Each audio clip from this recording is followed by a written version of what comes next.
This is the Dallas Morning News.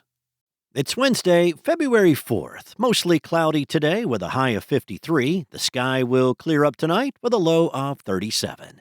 Here are today's headlines. Under an overpass near where Interstate 30 and Central Expressway knit into a gray ceiling, Julie Hand had carved out what felt like home. Until last month's icy weather, the former caregiver and housekeeper had a mattress with fresh blankets and pillows, clothes to choose from, and a papasan chair. More than 5 years ago, after the COVID-19 pandemic pushed her onto the streets, the 49-year-old learned that most of what she salvaged or received in donations would be lost sooner or later. City crews had cleared out encampments she was living in before, but the morning of January 22nd was different. She said after a notice the day before, she woke to dozens of uniformed Dallas police officers moving through her corner of South Dallas with zip-tie handcuffs and a choice for her and nearly 50 others in the area: jail or a shelter. The operation, which a police spokesperson said was meant to ensure people were warm and safe, drew criticism from nonprofit homeless service providers who called it poorly timed ahead of the icy weather and at odds with the more compassionate approach they say the city has tried to embrace in recent years. Hand was ticketed for prohibited camping and chose the shelter. She stood in line with others while officers conducted warrant checks. They watched as authorities began piling up their belongings to be hauled off and thrown away. By the time she arrived at a shelter, she said it was full, and she ended up back outside. There's a lot more to this story, and you can read it at dallasnews.com. In other news, federal and local law enforcement officials said Tuesday they are expanding a multi-agency public safety initiative into Northwest Dallas, promising a tougher push against violent crime, drug trafficking, and human trafficking, and what they cast as one of the city's most troubled corridors.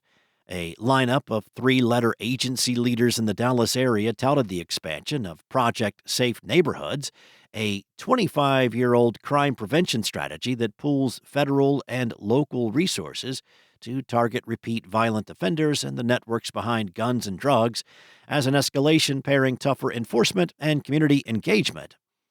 A map presented at the news conference shows the expansion's boundaries generally run from Forest Lane in the north to the Loop 12 and Bachman Lake area in the south, bordered by Interstate 35E to the west and Webb Chapel Road to the east.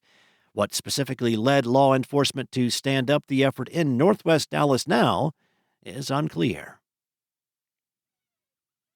Next up, a judge has granted an extension for the state to deliver a key response in Robert Robertson's death penalty case. That's according to documents obtained Tuesday by the Dallas Morning News. The delay follows months of back and forth between the Texas Attorney General's office and Robertson's defense attorneys, who are fighting for an evidentiary hearing they hope will lead to a new trial. The 59-year-old Robertson was convicted of capital murder in 2003, having been accused of shaking his 2-year-old daughter Nikki to death. Robertson's legal team has long sought to present evidence it says will prove his daughter died of accidental and natural causes. The Attorney General's office and some of Nikki's family, however, have argued there is still enough proof of abuse to uphold Robertson's death sentence. During a brief virtual hearing in December, Smith County District Judge Austin Reeve Jackson set a deadline for Friday, February 6th. The AG's office then asked last week for a 60-day extension. The extension was granted Tuesday afternoon, pushing the deadline to April 7th. And the owners of North Texas burger joint Fred's Texas Cafe have opened a new restaurant in Crowley, a town about 15 miles south of downtown Fort Worth, near Burleson. This company started in 1978, serving burgers and fries in a dive on Curry Street in Fort Worth. The original restaurant closed after 43 years. A tough move, co-owner Quincy Wallace told the Dallas Morning News back in 2021, but its burgers lived on. Fred's continues slinging chili, chicken fried steak, cheeseburgers, and cold beer at 2 addresses in Fort Worth. The new Crowley restaurant, which opened this week, is the third in the fleet. It marks the first time the company has moved outside of Fort Worth and its nearly 50-year history. Thanks for listening. For more on today's stories and the latest breaking news, visit dallasnews.com. And don't forget to check out the Dallas Morning News Rewards Program for our virtual events.